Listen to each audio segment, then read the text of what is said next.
Hey, wat tof dat je kijkt naar weer een nieuwe video. Vandaag wil ik je meenemen in een desktour. Alle ins en outs van mijn bureau en alles daaromheen neem ik met je door. Het kabelmanagement is niet perfect, maar toch gaan we beginnen.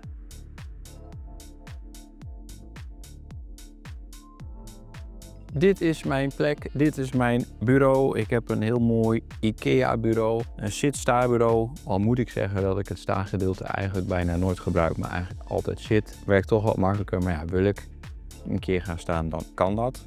Daar heb ik mijn monitor, de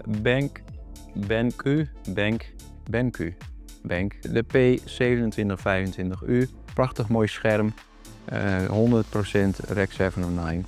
En wil je nog een mooie silent unboxing kijken, dan kan je, ik denk daar, ik moet even op het schermpje kijken, daar of daar klikken om deze video te bekijken. Daarnaast heb ik twee KRK speakertjes staan. Die heb ik al een heel tijdje. Eerder was ik wat actiever in de muziek en toen gebruikte ik deze speakers altijd. Maar die gebruik ik nu natuurlijk lekker om muziek mee te mixen. Daarnaast zie je mijn Elgato Keylight. Heel af en toe doe ik eens een livestream en af en toe ga ik nog wel eens live op Twitch. En met de Keylight krijg ik die mooie cinematische belichting. Voor het streamen heb ik daar ook mijn Sony A7 IV. Die gebruik ik dan als webcam in combinatie met de 26-35 mm lens. Nou, die zit nu op deze camera. Vandaar dat daar nu even niks op zit. Die is verbonden met een Elgato Capture Link. Om zo de meest hoge kwaliteit in te kunnen laden in OBS. Daarnaast heb ik deze Logitech Blue Sonar microfoon. Super mooi microfoon, dus voor livestream, maar ook voor het inspreken van voice-over zit gewoon een mooie diepe klank in. Achter de microfoon staat mijn Elgato Stream Deck. En die gebruik ik eigenlijk ook meest tijdens het livestreamen, maar ook bijvoorbeeld het in- en uitschakelen van de Keylight kan ik hiermee doen. En ook de lampen die ik hier in het kantoor heb hangen is allemaal Philips Hue. En die kan ik dus heel eenvoudig aan- en uitzetten. Daarnaast heb ik nog wat andere handige shortcuts, bijvoorbeeld voor het snel openen van Lightroom of DaVinci Resolve. Dus het maakt sommige workflows gewoon net even wat sneller. Wat heb ik dan nog meer? Ik weet niet of je het kan zien, maar daarachter staat mijn MacBook. Een MacBook met een M1 Pro chip uit mijn hoofd, dacht ik. En die doet het nog steeds prima. Als ik soms een hele uitgebreide tijdlijn heb met heel veel lagen, dan heeft dit soms wat lastig. Maar voor de meeste video's kan ik daar nog mee uit de voeten. Dan heb ik nog hier mijn geluidskaart, een Motu MK4. Ook dat is nog een beetje een overblijfsel van de periode waarin ik wat actiever was in de muziek. Deze geluidskaart heeft 8 uitgangen. Nou, tegenwoordig gebruik ik er maar 2 voor mijn speakers en 1 voor mijn koptelefoon. En daarnaast gebruik ik hem natuurlijk ook voor de microfoon. Deze heeft fantoomvoering nodig, 48 volt.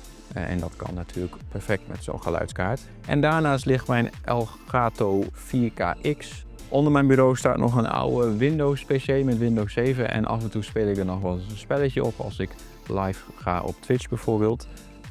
En met deze 4KX kan ik dan het beeld van die PC projecteren of weergeven op de BenQ. En kan ik het signaal ook in OBS importeren om live te gaan. Dit was zo'n beetje mijn bureau en alles wat daarop ligt. Verder nog interessant misschien is de muis, de Logitech MX Master 3S. Super handig met alle knoppen die erom zitten, dus daar heb ik allerlei foefjes achter hangen. Dan kun je net gewoon even iets sneller werken. Dan gaan we nu even de camera omdraaien en dan kijken we even naar mijn rek waar nog meer spullen in staan. Dit is mijn leuke dingetjeskast, er zit van alles in. Op de onderste plank heb ik een heleboel games uit mijn kindertijd die eigenlijk dus alleen op Windows te spelen zijn. Vandaar ook die oude PC die er nog staat. Mijn mini rookmachine ligt erin. De batterijen van de drone. Daar heb ik een lipo-bag omheen. Mochten ze dan ooit eens onverhoopt in de brand vliegen, dan valt de schade mee. Dan gebeurt er verder niet heel veel. Heb ik gekocht toen we met de trein naar Zwitserland gingen. Toch om een beetje iets wat veiliger gevoel te hebben onderweg. Daarboven heb ik allemaal doosjes waarvan deze de leukste is. Daar zitten eigenlijk al mijn rigging spullen in. De superclamp van de vorige video zit daar onder andere in. Een magic arm. Er zit zelfs een cage in voor de Sony A7 IV. Die heb ik er nu tijdelijk afgehaald. Maar als ik die weer wil riggen, dan heb ik de case daarvan hierin zitten. En zo zit je eigenlijk vol met allerlei handigheidjes, klemmetjes en dat soort dingen. Daarboven is mijn oplaadplank, dus daar vind je alle mogelijke opladers voor de batterij van mijn monitor, van de camera zelf, van de drone. Nog een mini statiefje en een paar visitekaartjes. En op de bovenste plank is eigenlijk weer wat van die IKEA bakjes. Bakjes van de Action met allerlei prularia erin. Dus dit is mijn overige dingenkastje. Dan gaan we nu nog even kijken naar mijn meubel naast het bureau. Naast het bureau staat dit Alex meubel van de IKEA. Daar heb ik allemaal verschillende laadjes in met allerlei spulletjes, adapters en dat soort dingen.